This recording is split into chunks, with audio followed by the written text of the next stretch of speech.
it outside and we let it dry in the sun. But what I'm going to do to hurry this up a little is I'm just going to take and get some texture in there by taking my paper, my towel, and just getting some of that. And now I notice how light it is, but that'll all be good. I'll show you later. As soon as that's dry, that'll be dry now fast. I'll show you how to take the masking fluid off, and then we'll just get our darks in our, and it'll be very simple. Let's go back to our watercolor type looking one. And so again, it still looks like a watercolor, but it's going to end up looking like later on when we do the heavy bodied over it. So let's now get our trees in there and get our darks.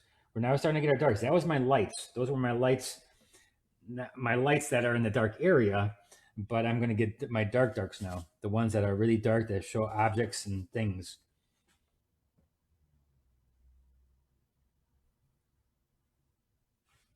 All right, so we're going to go into dark. That's a purple and yellow. You know what that makes? That makes a brown. So just use purple, and you can use yellow. You don't even need to get actually a brown. You can get purple and yellows, earth tones. So I'm just going to get in there.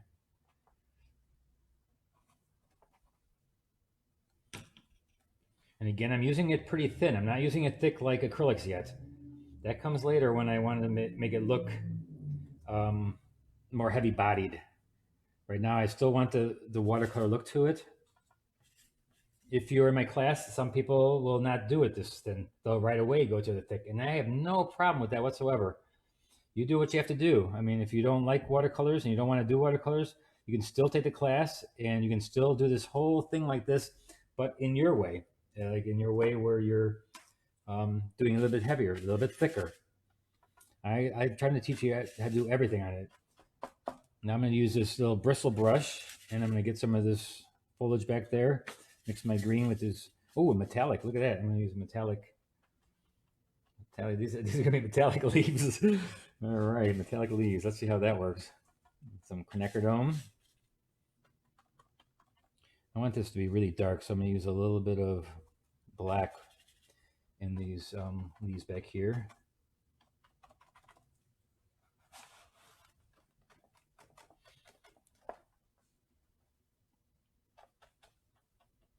Gary, are there any questions that you see that I need to be answering? No? Okay. I have a buddy here, Gary, that comes and helps me a lot here at the studio. And he can, if you have a super question that I need to get answered, help maybe let me know. Or Scott, I think is out there too, helping out with questions. But it's just a little hard to look up and paint at the same time.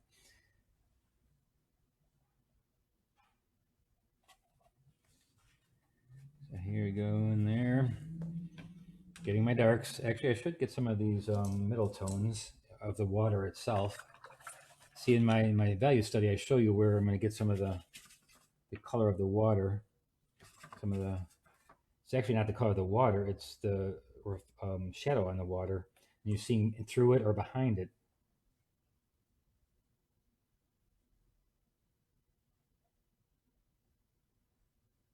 When I first started with acrylics, I was kind of opposed to them at first because I like my watercolor. I mean, that's what I was taught, watercolor.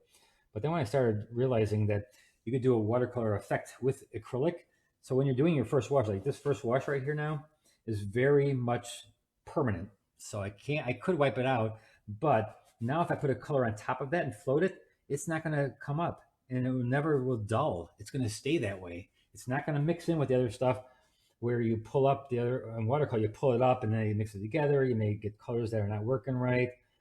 With acrylic, it's dry and that's permanent. That's like it's plastic on top of your paper. So it's kind of neat that it stays that way.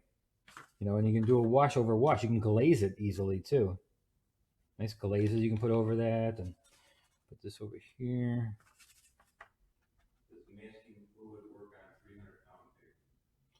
Masking fluid does, but the Stonehenge has a little bit of a problem. Sometimes it pulls off the paper.